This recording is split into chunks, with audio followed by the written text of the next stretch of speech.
Welcome to the Wednesday Yachting Luncheon, live from the virtual grill room of the St. Francis Yacht Club.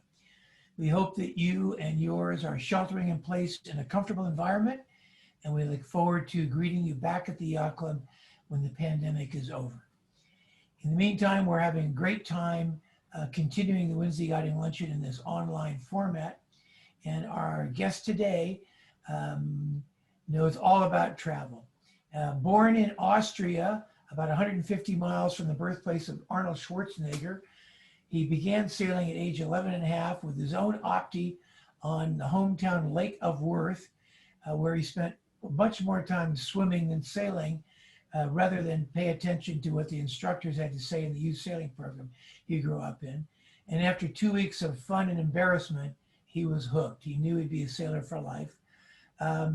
His next really memorable boating experience was upon high school graduation, where his father had taken the family to Valparaiso, Chile, and he and 39 of his friends, high school graduates all, spent more time on a 30-foot open boat than they should have at sea, and they drank a little more booze than water in what was an incredible graduation party. Memorable after that would be 2008, when he bought himself a Lagoon 440 and began cruising the South Pacific, ultimately tying up with a couple of scientists and contributing to a plastic piece of research where they bought samples from plastic in the middle of the ocean back to San Francisco, and completing his voyage 7.5 years in the South Pacific in 2015, where he loved sailing through the Golden Gate Bridge. Became one of the most memorable moments in his sailing life. And then in 2017, he founded the Panama Posse, which you will get to hear all about. And those of us in the Silicon Valley out here, we're always looking at funding capital and thinking about, which VCs you went to and how much funding capital you had. And he's pretty clear that he funded it with 5 margaritas at the bar, give or take $20. And that was it. It was on that basis that he founded the Panama Posse, and it's grown like a weed since then. So we're going to hear all about what has got to be one of the most fun gigs anybody could have on the water. It's with great pleasure that we welcome Dietmar Petutschnig. Dietmar, it's been fun getting to know you, and we're looking forward to hearing all about the Panama Posse. Hey, thank you, Ron, and thank you for giving me this opportunity to speak to this most prestigious yacht club. I personally am only a member of the Muscat Cove Yacht Club in Fiji, and their staunch requirement is that you sail in from overseas. And that gets you a lifetime membership and bragging rights in every other yacht club around the world. So I don't know if there's reciprocals, but one day once COVID's over, I'll come there and I'll drink you guys under the bar with some Fijian rum. How's that? The deal that you're on with that one. Good. This is a good bet. I'm up for that. Okay, good. Especially if I get to counter for our round each time you have a round and I have a round, and we're gonna counter with Pusser's rum. Remember in the British Navy, the only genuine grounds for mutiny was if you were withheld your rum ration. Yes. So we in San Francisco believe in the rule of law, especially British law. Yeah, perfect. Good. Well, I'm with you. Well, again, thanks, Ron. And I'm so excited because San Francisco, of course, is a dear place to my heart. I spent a really wonderful summer there in the Bay. I usually drive there from where I am now and get there in 12 hours. And I go in the summer via Tioga Pass, but not this summer. I'm going to skip it. So we'll do it next summer. How's that, Ron? That's great. We look forward to seeing you and hosting you here. Good, thank you. All right, well, let me jump right in about the Panama Posse. So what is the Panama Posse? The Panama Posse organizes the annual migration of private yachts sailing between California and Key West. What does that mean? It's 4,500 nautical miles on both the Pacific and the Western Caribbean coasts of Central America. And we run it at a go-at-your-own-pace 7-month journey. That's the premise of what we do, and that's the premise of what it takes. All you really need is a boat that's seaworthy, and you're welcome to join. This is our typical Pacific route, and we start in San Diego. So for those of you who are familiar with that area, it's basically from Point Conception all the way to San Diego is about 180 nautical miles. Not much to say. It's a lovely cruising ground, but water's still a little cold for our taste. After that, you basically check into Ensenada in Mexico, and then you make your way down. These are the major hops that we foresee for folks. So Baja California, Central Mexico, Southern Mexico, Guatemala, El Salvador, Honduras, Nicaragua, Costa Rica, and then Panama. I'll just give you a preview also of the next size, which is, of course, the side on the Caribbean side. And there our route takes you from Panama through Colombia, up to Jamaica, across to Cayman Islands. Some people can go short and basically cut across Cuba to go directly to Key West. Others want to jump down to the Roatan area, which is Honduras, and then jump into Golfo Dulce, which is in Guatemala, up through Belize, of course, the beautiful barrier reef that's there, the Yucatan Peninsula or Quintana Roo of Mexico, over to Cuba, and then up to the Florida Keys. So those are the routes that we are currently preparing and working on. The routes on the Pacific are defined. This will be the first year that we're taking on the Caribbean route, and we already have several boats that are in Panama that are going to head north, plus a few vessels that are in Florida that want to head down on this side of the Caribbean. So, Panama Posse, our in-season is basically from November through May, so outside of the hurricane season. We elongate it to June, so make sure that people find a safe footing in some marinas or places where they can haul out. Our boats tend to be sized from 32 feet all the way up to 225 feet. So we had a super yacht once participate, so we claimed them. We have yachts from 14 flag states. That's the majority, about 85% are American flag boats, and the rest are the typical Aussies, Kiwis, Germans, French, Dutch, British, etc. flag boats. So we have them from all different countries. Again, as I said, it's 7 months and from November through June, and afterwards, a lot of vessels are kept in marinas, which we have created basically long-term duration for the off-season with, and we have discounts at all of them. We run through 13 countries, and our featured service providers and chandlery yards are basically the marinas, and we have deals in all 13 countries with 38 marinas. So US, Mexico, again, all the countries, including Cuba. So we have deals and discounts and certified marinas for you to keep your vessel in. We even have our dedicated Panama Canal agent to help you run through the canal. And that's how we basically want to make sure that people have places that they can find safety, and they can also stay and do some of the land tours, because obviously along the route of 40 World Heritage sites, which are just must see and visit. And we provide very good service providers that actually take you on tours there. And we have English speaking guides along the route that you can choose from. And in the beginning of the season in December, for those of you coming down from California, we have a kickoff event and seminars for participants in Barra de Navidad. It starts with basically a session on the route and navigation. Then we go over weather safety. We have a whole day of geeking out with using OpenCPN and satellite chartlets. And then we have a full day on seminars on provisioning, what to see and do, and Q&As.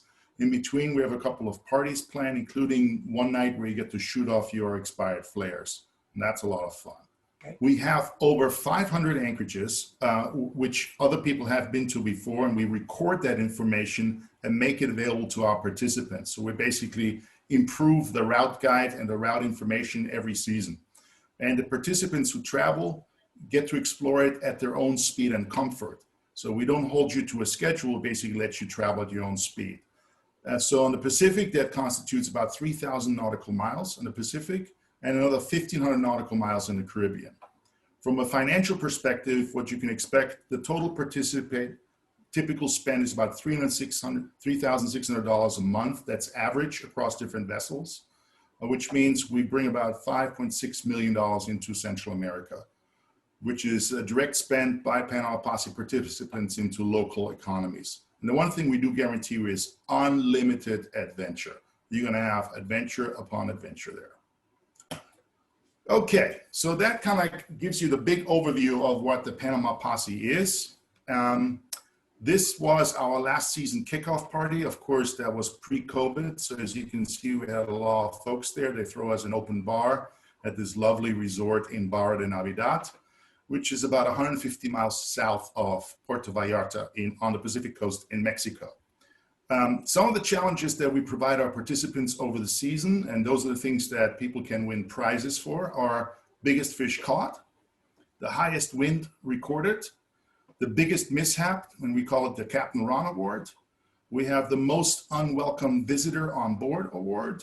We have the Speedy Gonzalez Award, and we have the Panama Posse Yoda of the Year Award, so the smartest man in the group, or woman in the group, Picture of the Year Award, and of course the Good Samaritan of the Year Award as well. Those are the things that as the participants take part, they get to submit and then be rewarded at the end of the year for their participation. Now let's look a little bit closer. The first year we started with 5 marinas, second with 11. Last year we had 60 marinas, and as of today, we have 38 marinas in all these locations, starting with the California Yacht Marina, going all the way through Cuba at this stage. So anywhere you want to go. So on your first leg, which is the classic, let me go from San Diego to Ensenada, both marinas are there. Then we have the EGY Marina in Cabo San Lucas. We have the Marina in La Paz, Mazatlan, Puerto Vallarta, and then all the way down. They also know about the Posse, they host us, they love us, and so you'll be extremely welcome at all these places. Or if you don't want to go to the marina, you can obviously always anchor out. So let's look at the route again. On the left side, this is the southbound Pacific route, and then on the right side, counterclockwise going up towards the US. So these are all the areas which we touch upon. And that makes 13 countries. Let's start with your basic first leg of the route, which is from Point Conception all the way to San Diego. We're looking at about 200 nautical miles. The last time I sailed down this route, I would say you want to be out of Northern California come late November, because then you start getting some Pacific lows that really make traveling down the coast a little uncomfortable. So the sooner you get down there, the better. After that, we talk about the Mexico Baja Peninsula. Again, a well-established route. You can do this in 10 days, day hopping with maybe one overnight. All these anchorages, all the information is recorded for you and is available to our participants. So we partner up with a nonprofit called Good Nautical that records all of our nautical adventures. So that would be the first leg. It's about 700 miles with one fuel stop in between for power boaters in Turtle Bay. And there's probably 20 anchorages along the way, so you can hop down. You can do it comfortably, shorthanded with 2 people in basically 10 days. After that, we talk about Central Mexico. This is where things get exciting. And we're talking at Central Mexico from Cabo San Lucas all the way down to Acapulco. This route, once you cross from the Baja Peninsula over the mainland, you will start seeing why we call it the Panama Posse. One of the slogans we have for the Panama Posse is, we sail where the coconuts grow. So here around here, a bunch of coconuts for you. And that's what you basically want to drill your straw right in. This is the marina in Barra de Navidad. This is about 150 miles south of Puerto Vallarta. This is our headquarters. This was the first marina to ever say, yes, there will be a Panama Posse. And this is basically where we invested 5 margaritas to get it started. It's still there. My boat's there right now, and there's many posse boats right now waiting there for us to kick off the season. It's an absolutely lovely town. And it's right across from a lovely town. And it was also in the 1600s, the base of the Spanish fleet that went from there to the Philippines and then back up through Northern California and came back down. You can also anchor out in the lagoon. So here's a lovely moonshot of basically what the lagoon looks like. It fits 50 or to 80 boats. So it's a beautiful lagoon. You can imagine that 400 years ago, the Spanish galleons were in there parked nicely. laden up with silver to take them over to the Spice Islands, basically. A little further down the road, we have then Ixtapa, which is a famous town. After Ixtapa, you can then take the road down, and these are all day hoppable anchorages, so you can go a long way. This is, for example, the divers in Acapulco, which are still there. We have a lovely marina there, and then you can dive and look at or you can even take your boat out. But as you can see, it's quite crowded for boats to go there, so we recommend take your dinghy there if you want to see it from the water side. That kind of like culminates the central route. The central route is very beautiful. It's a very calm coast. There's not many weather issues when you go between November and May. You occasionally have southern swells arriving, but typically it's a very calm location. After that, it's a very interesting route, and probably that's where it gets exciting. Southern Mexico is known for many things. One of them, of course, is their culture and their heritage and the epicenter of Mayan cultures. So the next leg is a 500 nautical mile stretch from Acapulco, goes via the Oaxaca or Crucecita section, the infamous Tehuantepec crossing to Chiapas, which is Puerto Madero, which is the exit of Mexico. So this basically culminates the southern portion of Mexico. And one of the reasons we like it there so much is for very beautiful national parks that have anchorages. Just some incredible sightseeing tours into the World Heritage sites in southern Mexico. A much more native population that also brings with itself some very interesting cultural aspects. So as you leave your vessels in your marina, you can do the side tours, you can drive up there. You have some historic towns that are 500-year-old Spanish towns. And then of course you have some of the Mayan ruins. This, for example, is Palenque, and there's just some amazing cultural explorations. It's also much more tropical down there compared to Baja California, which is obviously dry and arid. These are some of the tropical forests that you see. And that kind of like sums up the southern part of Mexico. From Mexico, then you move on to Guatemala. It's a very basic coast. There's only one port of entry. And up until last year, it was fairly expensive to just check into one port. So most of us skipped it. But luckily, a friend of mine has a known person at Thunderbird University, and they were able to get us a deal in. So this year we'll be making some side tours from Guatemala. But it's only 150 nautical miles before you move on to the next country, which would be El Salvador. So it's easily skippable. This is what the coast kind of looks like. It's somewhat hazy there at times. So at this point, we'll move on to El Salvador because we've partnered up with this El Salvador rally. And in the center part here is basically where you will be making landfall. It's a big estuary with a river bar crossing. So we'll fly our Q flags, our Panama Burgee, our country flag, and then outside the bar crossing, Bill and Jean, who have been here for many years, they will take you across this river bar, and you see some muddy waters here. You want to go across this bar with basically anything with a swell, anything under 4 feet, it's passable. After that, you may hit the ground. So, and always follow that pilot boat in. On the inside is, as you can see, a very beautiful, calm area. This is the clearing aim dock where you come, and when you arrive, they will hand you your cocktails, and they will stamp your passport, and they'll welcome you to El Salvador. This is the estuary at night. At any one point, you typically have 50 to 60 vessels in there. A lot of Canadians and American boats are in there. It's called Bahia del Sol. And of course, there's always going to be a welcoming Panama Posse party or the locals who are going to welcome you to the local hotels and tell you where to go and a lot of expats living there as well. Some of the side tours you can do from El Salvador are, interestingly enough, El Salvador features some of the interesting Mayan ruins. This is probably most well known. It's called, it's a excavation of a town that got blown up by a volcano. So this is the equivalent of Pompeii in El Salvador. And La Joya de Seren is the place. You can actually see how they used to live, and it's all covered in feet of ash on top of it. So just like Pompeii, this was, I think, 30 miles from a volcano, and the whole place got excavated, and now they found basically how Mayans used to live thousands of years ago. After that, once you leave El Salvador, you'll see a horizon of volcanoes, and that is basically the goodbye from El Salvador. Um, you can then do a little side step for 30 miles and go up into Honduran waters. There's Isla del Tigre, which has 3 anchorages, or you can go up a jungle river into the port. A lot of people just go to Isla del Tigre, drop the hook, basically get their passport stamped, meet with the port captain, and then they continue on to Nicaragua.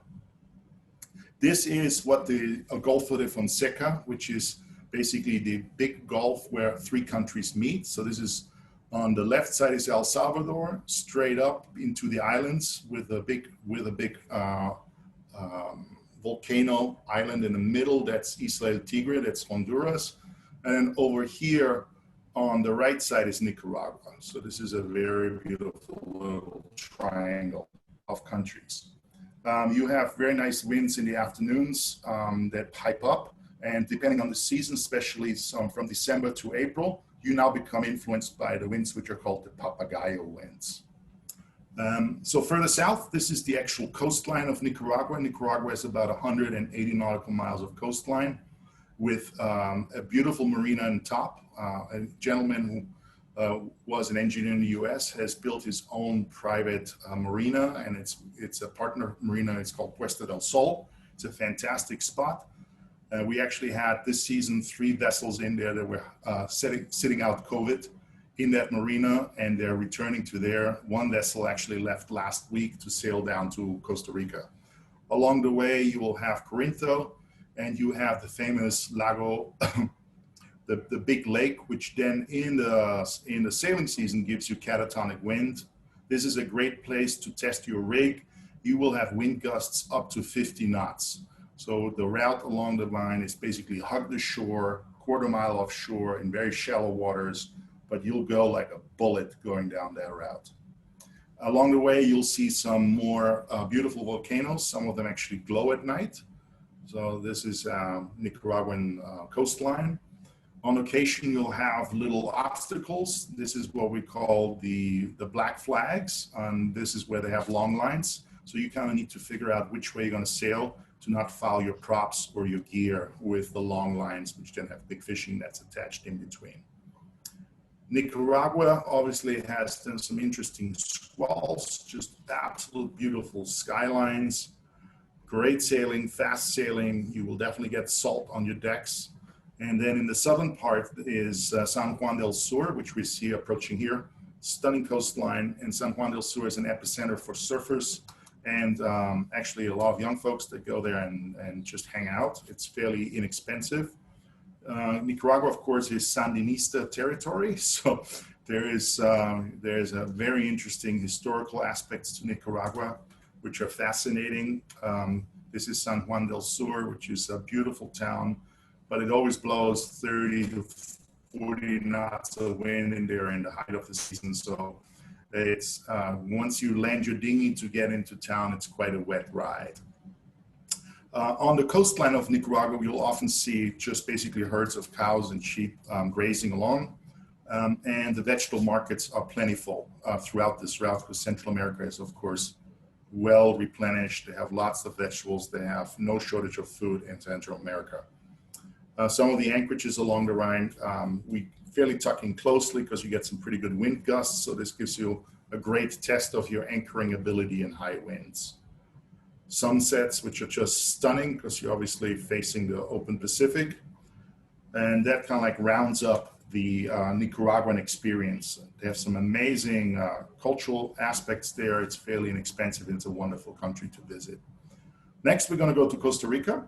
Costa Rica, we're going to break into 2 parts. Northern Costa Rica, which is more dry and arid, especially in the month that most people go there. And followed by southern Costa Rica, which is, of course, a lot more lush and jungly. So the northern part of Costa Rica, which starts with the Golfo de Papagayo, and then goes all around here, all the way into the Golfo de Nicoya. And it's about 200 miles, and as you can see, you have 30 to 40 anchorages along the way. You can spend with just the basic entry permit If you do it by yourself, it's 3 months without any major fees to go through Costa Rica. And there's a little bit of a paperwork to do, but we've all identified what you need to do in order to go in.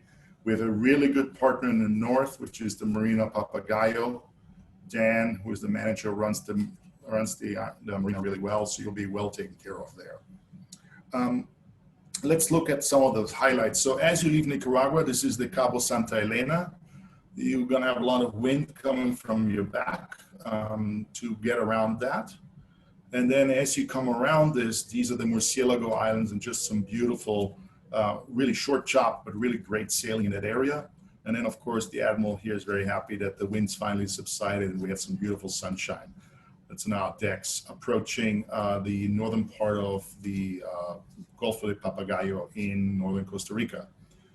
Playa de Cocos is where most people check in. They have water taxi service, lots of gringos, lots of bars, sports bars, lots of expats living there. And as you can see, Costa Rica has rainbows, and rainbows is always short for it's gonna rain pretty soon. A little further down the coast, there's many anchorages. This is one of my favorite little towns, which is called Samsara. It's got a great vibe, very chilled back, horses on the beach. You can run your dog on the beach. It's a very friendly place. Beautiful little anchorage, Samsara, with wonderful sunsets. Obviously, it's a surf town, so you'll have some surfers up there as well. Next, once you get around the corner, this is Bahia Ballena, and this is kind of like the end era of the northern part of Costa Rica. It's a beautiful open bay, 2 miles wide. And in the northern corner, there's an estuary, and you can take your dinghy up through mangroves and see all sorts of wildlife. So that is in there. And for those of you who are birders, this is just a birding paradise. Going up a little further into the Gulf of Nicoya, there's some absolute stunning, beautiful, calm anchorages, including some abandoned prison anchorages. Here's a couple of cruises that we ran into from a boat from Seattle, and we basically celebrated what looks to be an Irish festivity, so probably around March or so. Yeah, it was not a sober night, but fun was to be had. So now we're going to move on to the second section of Costa Rica, probably what Costa Rica is well known for, all the wildlife, all the national parks, the quintessential anchorages along the way. So we're leaving from the Gulf of the Nicoya, and we make our way into the Gulf of Dolce, and along the way are national parks and just some stunning places and a couple of lovely marinas. This is coming out of the Gulf of the Nicoya. Just wonderful sunsets and sky formations.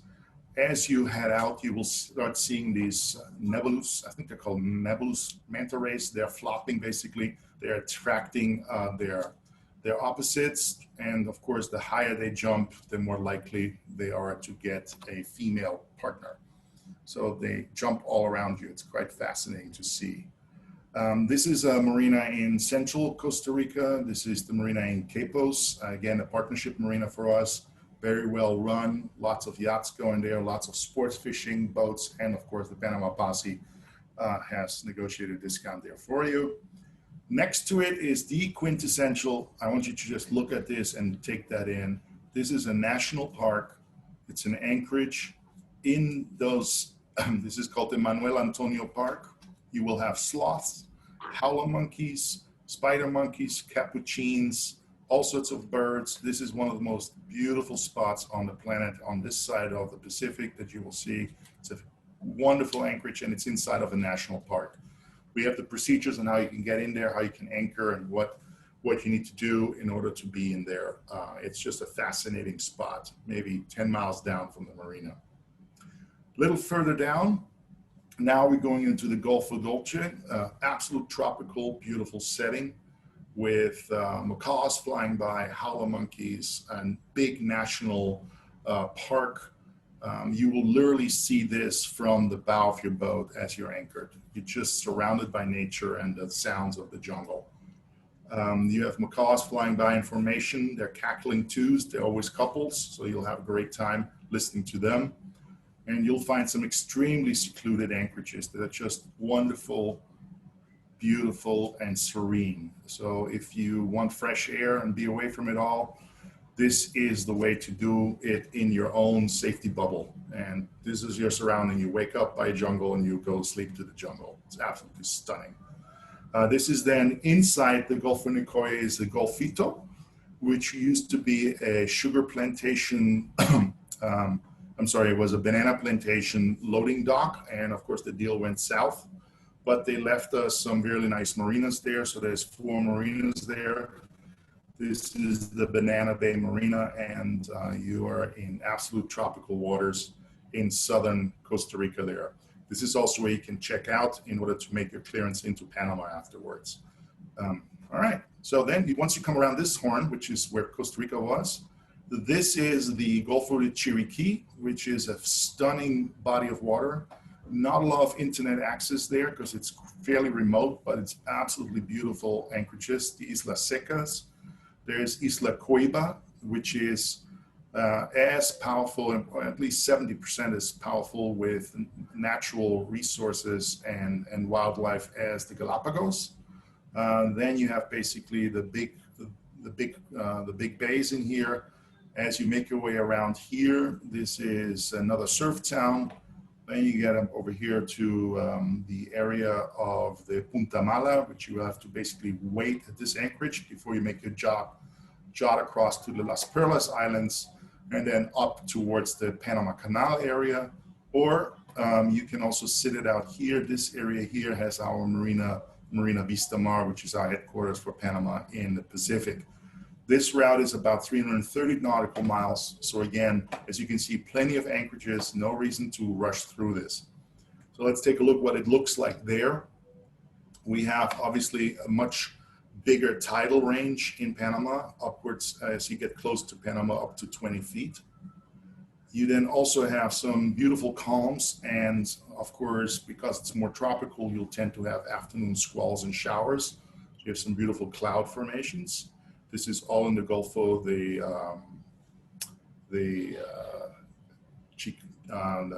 Nicoya, Gulf of Nicoya. You have some really remote anchorages with beautiful clear waters, and as you can see, quintessential anchorages that you might find in South Pacific. They are also in Panama because you just have some beautiful off-lying islands and national parks where you can also visit. You may run into a Panama Posse boat along the way. Here's Eric from Sprezzatura. He's southbound and I was northbound at the time. The Panama Posse doesn't care if you're a sailboat or a powerboat, all are welcome. I actually threw him a beer across the way, which was really fun. And then as you approach the mainland, as you curve around basically the peninsula, you have some pretty interesting coves and resorts and some really remote churches in some of the islands. This is Isla Gobernadora on the north shore, which is very flat, calm water. But because of the tidal range, you really have to time your passages right, otherwise you're going to be burning a lot of fuel fighting those 2-3 knot tidal courses. And then as you approach Panama, this is actually Vista Mar Marina. This is an area north of the Panama Canal, about 60 miles away. And there's a lot of expats that live there. This is the equivalent of the Hamptons for people from Panama City. So it's very upscale. You have very high-end supermarkets. Anything you want, you can get there again. And once you arrive in the marina, you will be welcomed by a very friendly staff. The bar is always open. There tends to be a lot of yachts that come through the canal that basically seek shelter there. They have a heliport, they have golf course, they have a pool, they have just about everything you need, and everything is fairly close by. Also, the interesting thing about Panama, of course, is they use the US dollar. So you have very little conversion faults or problems going on there. This is a typical sunset at Vista Mar that you can see. It's just an absolute beautiful sky. Then 60 miles further is, of course, Panama City. Panama City is the 3rd tallest city in all of the Americas. So you have New York, you have Chicago, and you have Panama. And if you don't believe me, this is what Panama City downtown looks like. So that's what active trade looks like. So you have some pretty interesting buildings there. They're still building, they're still expanding, they're doing really, really well. That summarizes the first section of the Panama Posse, which is basically get you from Southern California all the way down to Panama. It's about 3,500 miles. We went through it fairly fast. This is basically approaching the Panama Canal. For you to go through the canal, I will give you a little bit of pointers. The first thing, most important thing is for you to get measured. Once you're measured as a vessel, you will basically be able to go and go through the canal. There's now special procedures with COVID. You need to basically buddy up with 2 other boats. So 3 boats go side by side. This is where you are on the outside, on the south side of the Panama Canal, and you basically make your way up through the Caribbean. It takes about a day to make it. Sometimes it takes 2 days. We have a video for you. You can watch a time lapse that takes 17 minutes. Here's the link. We won't go through the whole thing in detail today, but just suffice it to say you will need 4 line handlers. You will need 4 110-foot lines, and you'll need to be there, prepared to be on time to go through this 40 nautical mile trek, basically from the south side to the north side of the canal, which is the Caribbean. Moving on. What does the Panama Posse do? What do we provide? We provide discounts in 38 marinas, as we said. We have free access to Good Nautical. We'll give you the live group chat. We'll have weekly group voice calls. We'll have seminars. We have route navigation, provisioning, sightseeing. We focus on facts. We have a dedicated canal agent to help you and provide you free vendors. We'll make friends of a lifetime, and we have no schedules. We also respect your privacy. The next thing is this section, which we call the north part of Panama. This is the Caribbean. From the center, which is over here, which is the Panama Canal, you can go to Bocas del Toro, which has lots of anchorages, it's a beautiful archipelago. And some of our vessels are waiting there to head north towards the northern Caribbean, northwestern Caribbean. On the next slide, you see this is from the Panama Canal heading east towards Colombia. This is the beautiful area of the San Blas Islands, and these islands have the Cuna Indians that will trade with you. This is a beautiful archipelago. You only look at 175 miles from the canal entrance to the actual port of exit in southeastern Panama.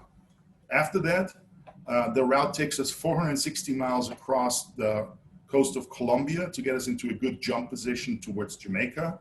So from the exit port of Sprezzatura all the way up to Cartagena is only 142 miles. Then we make it across to Barranquilla and then to Puerto Velero, which is the jump off point for Jamaica. You want to get this angle in because the predominant winds tend to come from the northeast or east. So the further east you are, the better of a wind angle you'll have. And that will be a 3 to 4 day passage to go to Jamaica, about 437 miles.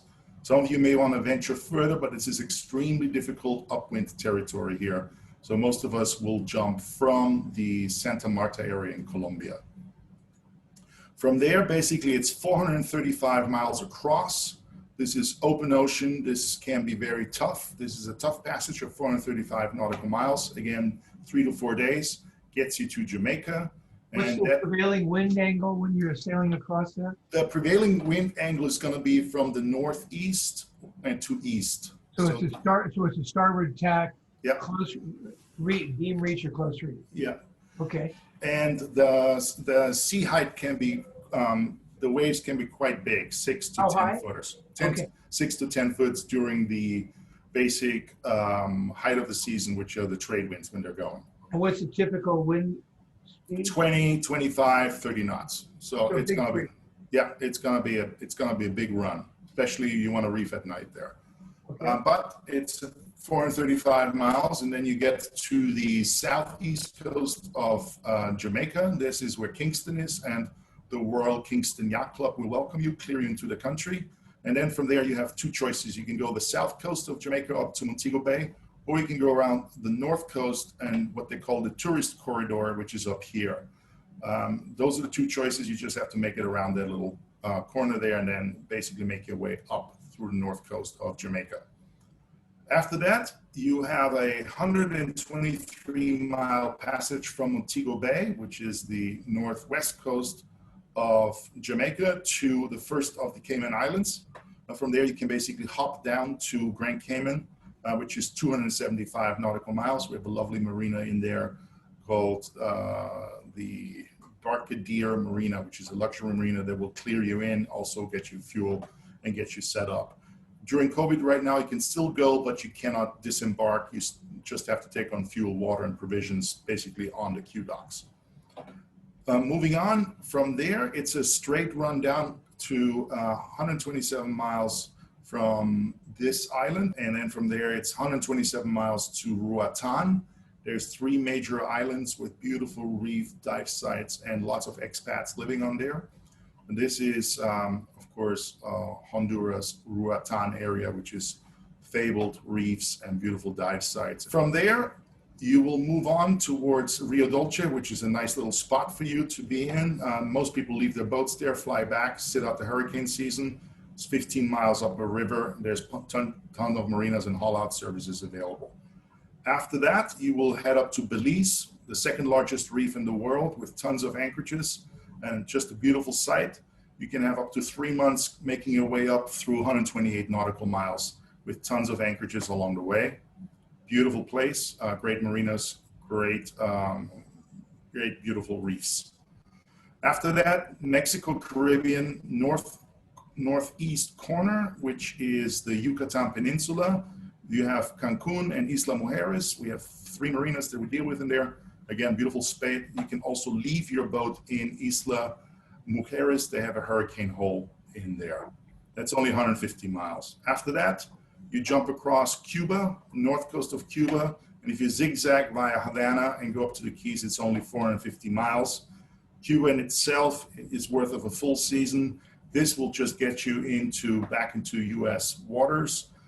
Depending on your flag state, you may not be able to go in. We're currently working with the Coast Guard to get us an exemption to allow you to visit on a scientific mission, which would mean that you would have to take some measurements for Good Nautical, which is the nonprofit.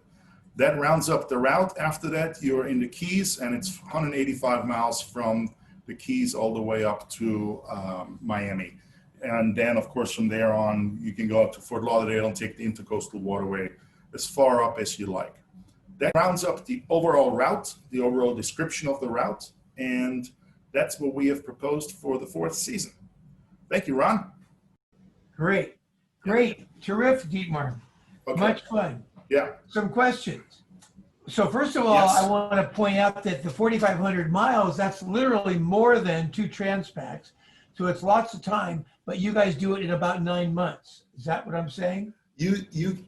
Outside the hurricane season, you can do it in 8 months, basically. You will start in November through May?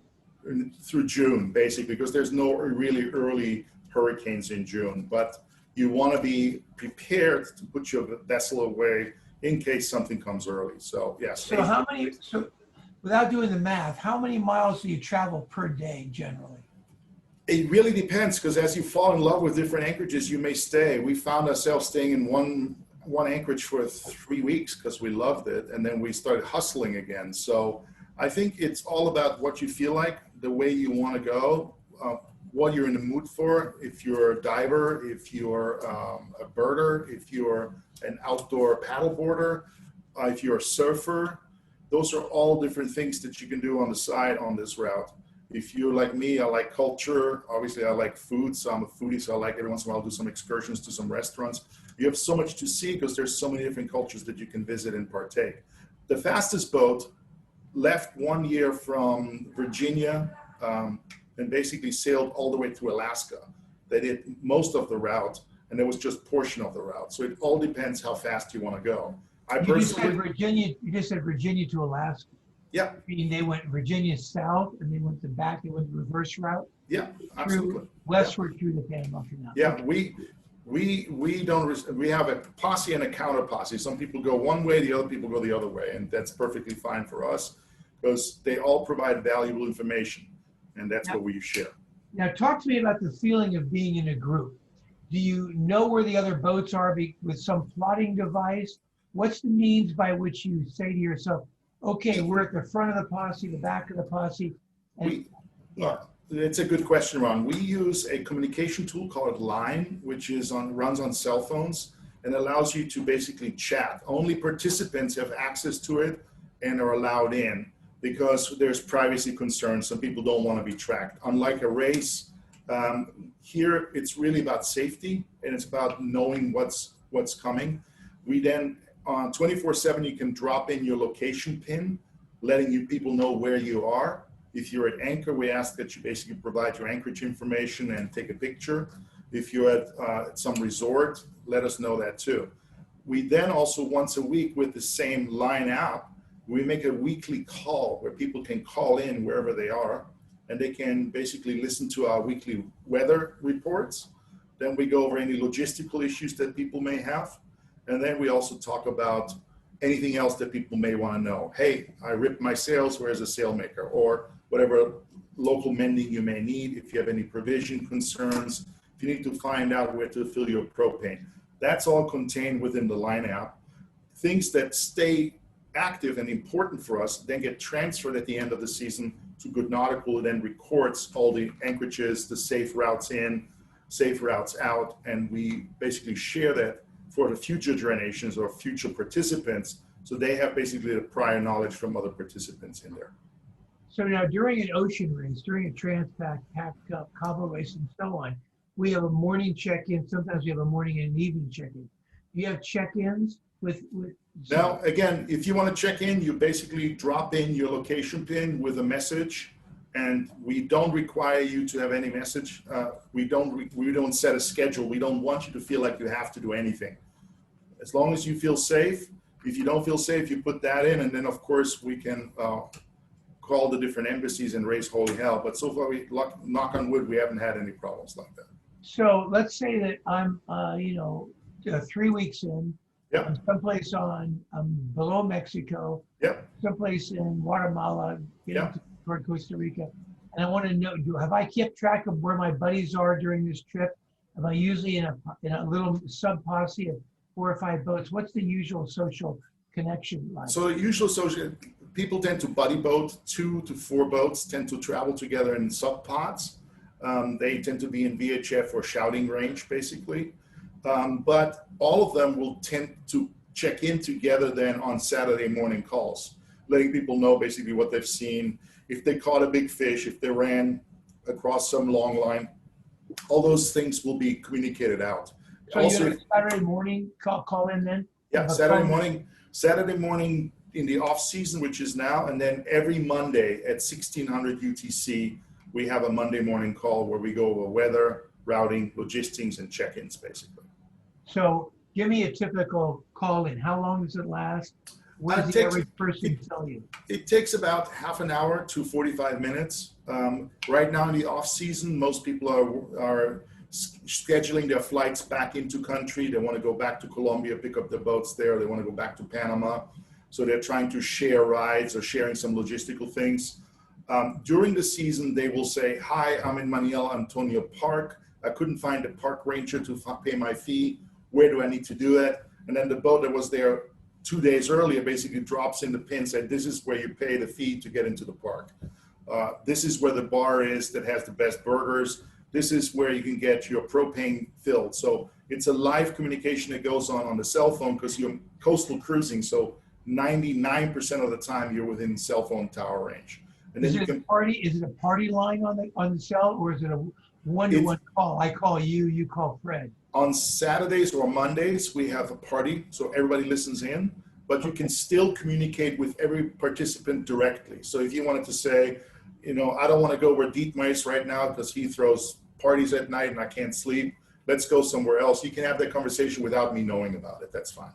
So did you just say you're always within cell phone of another boat? Within cell phone tower range, because you're on a coastal route and it's a populated place. So there's a cell phone tower, except for 3 areas, you have cell phone coverage all the way down to Panama. Literally? Literally, so yes. All the way you're going, when you're in Costa Rica, when you're everywhere. Yeah, everywhere. Salvador, you make cell phone. So you can always phone your buddy. You can always phone him. You can always make a call. There is 3 sections where we know that there's no cell phone towers, just because they're just not there. Yeah. And now we are actually recording anchorages in some of those remote places that maybe at least within reach of cell phone towers. We also work with Predict Wind. Predict Wind gives us a discount. So for those of you who want to stay further out, you can use Predict Wind with their SIM card and their Iridium Go plan in order to get weather and updates that way. But primarily, 99% of the time, you're going to have cell phone coverage on this route all the way, except for specific portions along the Baja coast, which are known, and then, of course, in the Gulf of Chiriquí, and around one of the areas around the national park in southern Costa Rica. The rest, cell phone coverage, guaranteed. And cell phone, I mean, Saturday mornings, there's a group conference call, essentially a group conference call. Yeah. It's not a video call, it's an audio conference call. Yeah, we could make it video call, but I find most people want to hear information. They don't, I don't need to see, bubbling heads. So it's lower bandwidth and it's just faster and we have really good audio quality. And what's the average number of people on a boat or a medium, let's say? I would say 2.75. So in other words, there's usually like 2 or 3 people on boats. Yeah. There's not, and there's some 2-couple boats, some 3-couple boats. Yeah, we have single handers and we have family boats. And we have one boat that had 5 kids, 2 dogs, and a kitten. And they're on it. And then we had a super yacht. Obviously, they had 12 crew plus 2 owners and friends. So it all depends. The majority of the time, it's the skipper or the admiral that will be in charge of communications. So they'll be on the call on behalf of the whole vessel and then communicate it back out. We also send once a week, we compile basically the calls and the information into fleet updates. So once a week, we'll also send out an email which kind of recaps all the information, and we'll also remind people of, here's a national holiday that's coming up in Costa Rica, you won't be able to check out till Tuesday. Those kind of things we'll make available as they occur as the season progresses. So give me a funny story. You've been doing this 4 years or so. Give me a funny story. So, well, it was an interesting story because Panama had elections, and most government jobs in Central America are coveted because basically it's income, you don't have to do much, you're in power, and you sit there. So what we had was we had a change in government in Panama 2 years ago. And leaving from Costa Rica, going into Panama, you pass some really beautiful islands. So some people don't exactly go to the next port of entry, which they're required to. They kind of say, okay, I'll get there and I'll check in a little later. You're really supposed to check in at the first port of entry, but that port of entry is an industrial port and it's not really nice. So some people said, let me just skip it and do maybe a month here or there before I check into the country. So they basically cruised around Panama in some of the remote anchorages where there's no control, nobody's there. And then they showed up in the marina. And while that worked the year before, 2 boats checked in the day after the election. And what happened was all these government employees for immigration were going to lose their job. So they, of course, looked at the stamp, at the passports and say, you've been in this country for a month. You owe us $1,000 a person because you violated the law, right? They just invented something. Just extortion. Because they only have 3 weeks left of salary before they're out of the job because there's a new president coming. Right. So they, of course, that was a lot for some of the people. So they called us and said, hey, what's going on here? We're being shaken down by customs immigration. Well, I got on the phone with the Panamanian Tourism Association. I got on the phone with the U.S. Embassy, and within basically 24 hours, all these immigration officials were reassigned to posts in the jungle.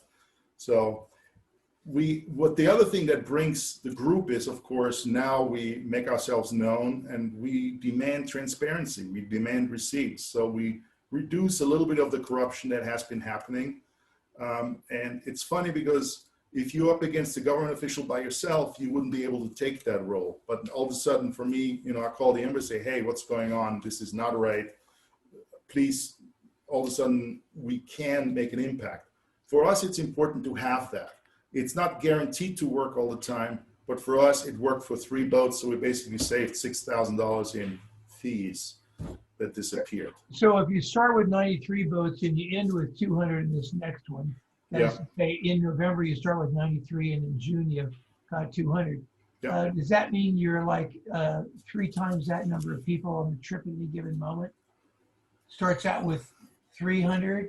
Well, this is an unusual year, as you know. So we know that some people are stuck, some people are trying to get through, and some people want to just get out, right? I mean, some people want to leave California because of everything that's going on between the wildfires, the COVID.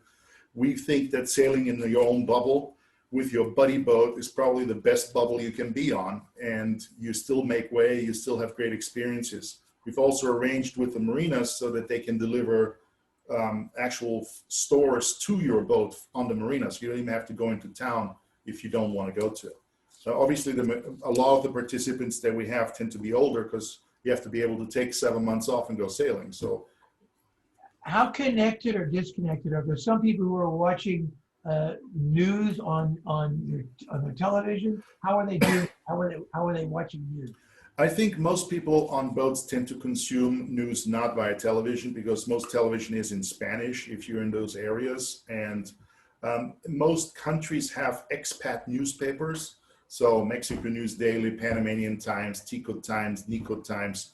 There's English-speaking newspaper. They give you kind of like a cursory overview of what's happening in the country from perspective of an expat. So people monitor that.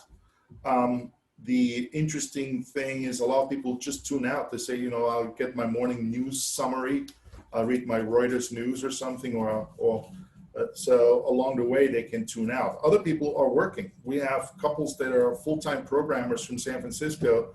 They're currently in Costa Rica sitting on a big fat Wi-Fi pipe working away from their boats. So, that's the interesting part.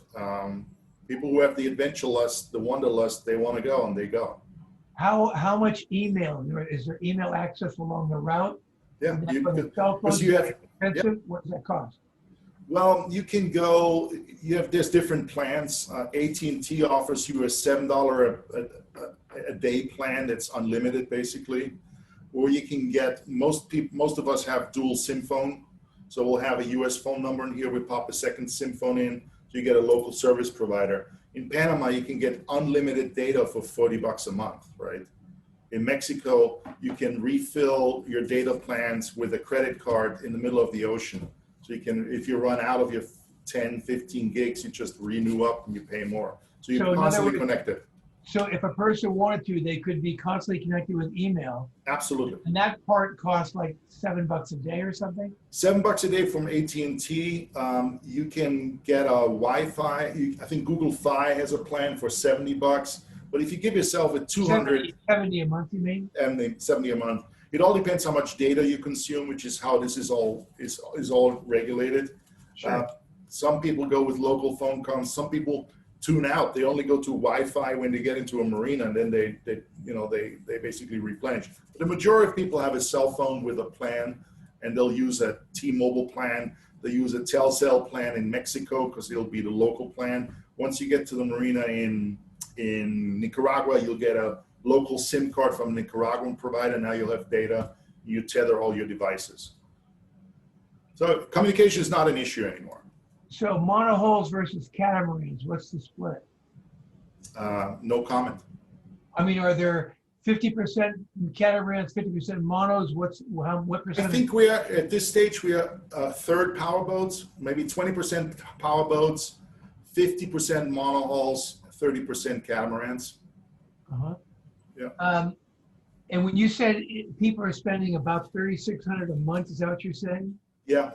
That's the average for the boat, so that's not per person. That's when we average out, that includes fuel, so there's power boats and they're of course inflated a little bit. We have people do it for as little as $1,200 a month, but on average, I would say if you spend about $2,500 a month, you're going to be comfortable. That's food and everything. Yeah, That's everything. Food, yeah. Fuel, everything. Yeah. What Restaurants about provisioning? What about provisioning? How much food are people having on the boat? How often are they eating out? Most people will eat out when they feel that there's a place that's worthy of eating out, but provisioning is fairly easy along the route. I mean, 70% of the supermarkets in Mexico are owned by the US, I think by Walmart. So you have no problem provisioning anywhere in Mexico. Same holds true in Guatemala because everybody wants to eat and everybody's used to brands now as they go across borders. Some of the best, finest supermarkets you'll have are in Panama and in Costa Rica. You may not have the full selection in everywhere else, but El Salvador, across from the U.S. Embassy in San Jose, has one of the best supermarkets in all of Central America. You get So when you're everything going to you go, want. so let's say you pull into it. Give me an example of coming into a port when you're going to do provisioning. Are you provisioning once a week? Now, we typically provision once a month, big provision, and then we'll substitute it with fresh produce as often as we can. So, because you'll have fresh produce along this route because it's a tropical route, so they grow everything, right? They grow, it doesn't have to be flown in, it's actually there. They can grow it because it's an agriculturally active area. That's because you go ashore to provision. That's not people coming out. Yeah. When I was cruising in Fiji, I mean in Tahiti, well in Fiji both, Yeah. Fiji and Tahiti, I've had people come out with certain kind of mangoes and other goodies. You will have occasionally fishermen approach you, but this is a fairly active area. I mean, on the Baja Peninsula, I once pulled in just south of Turtle Bay. There's a great anchorage I like to go to, and the guy came out. He wanted to trade 4 lobsters for a bar of chocolate. Of course, we did that. You know, so there's a little bit of trading on the remote locations, but most of the people are now, because they have cell phone, they can get everything they want. They know where to get it, and it's fairly easily available to you. How long is the average on the average stay on the trip? Are most people doing it for 2 months or 3 months?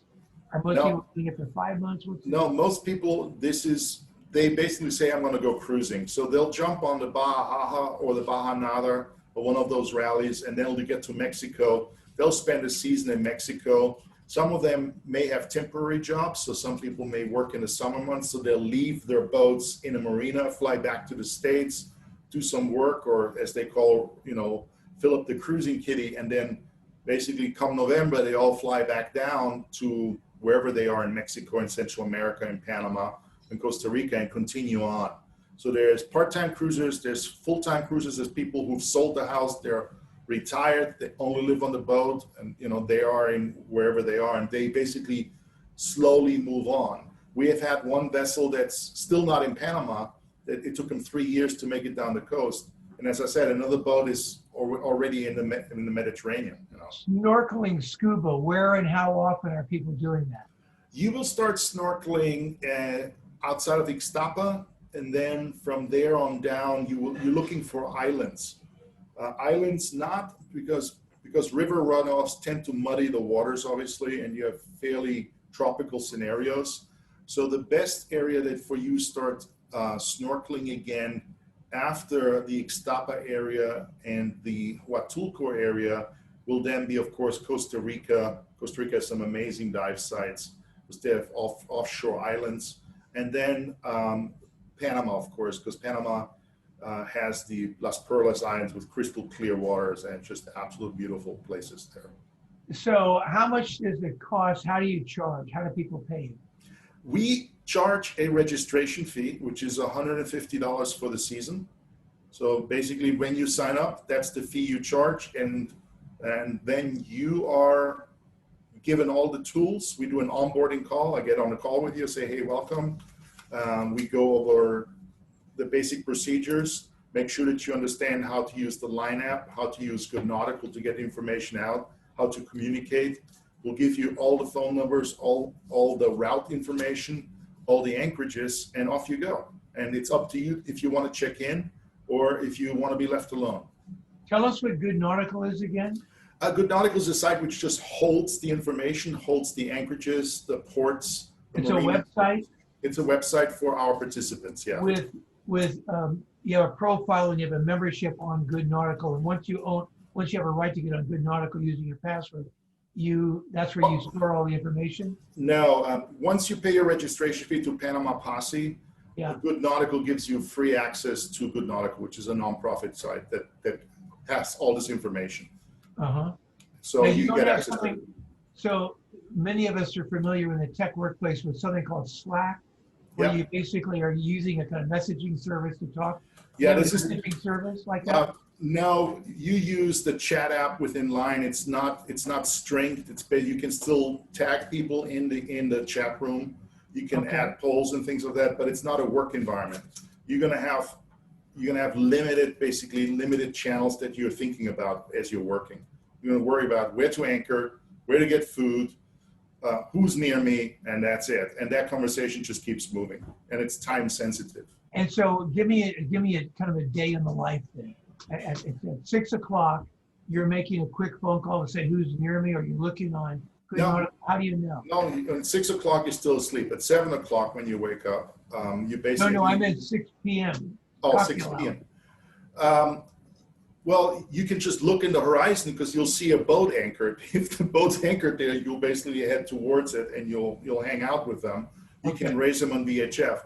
You can also look at your basically list of where people are and then make your way towards it. When you say look at a list, are you providing a graphic?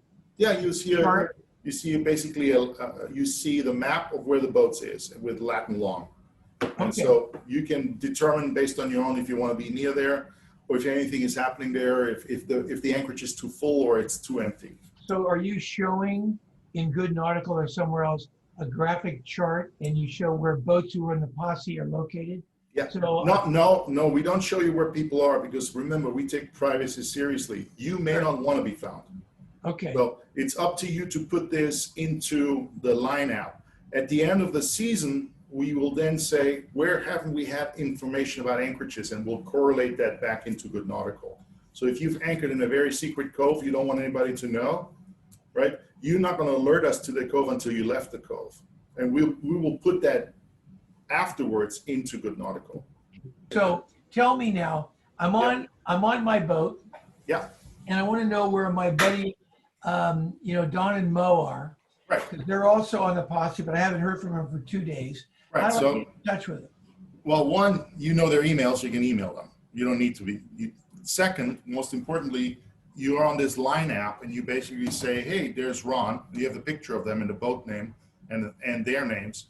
You can tap them and send them a message saying, hey, I'm going to be in Bahia Navidad in exactly 3 days. Where are you guys? He'll then respond back whenever he gets the message, say, no, I'm still in Zihuatanejo. I can get there in about 10 days, right? So that's how the communication flows. If you're urgent, you can actually call them. The app has a live voice. You have a video chat in between that you can do as well. But most people just send a message. It's like a text message between people. Now, when it comes to group calls, in the group, we acknowledge people. People can say, hey, I just got to Zihuatanejo. I need to get my medications refilled. What's a good pharmacy? We'll put that into the group chat. And the guy who did the same thing 2 weeks ago is going to say, you know what, up the hill, there's Farmacias Almadas.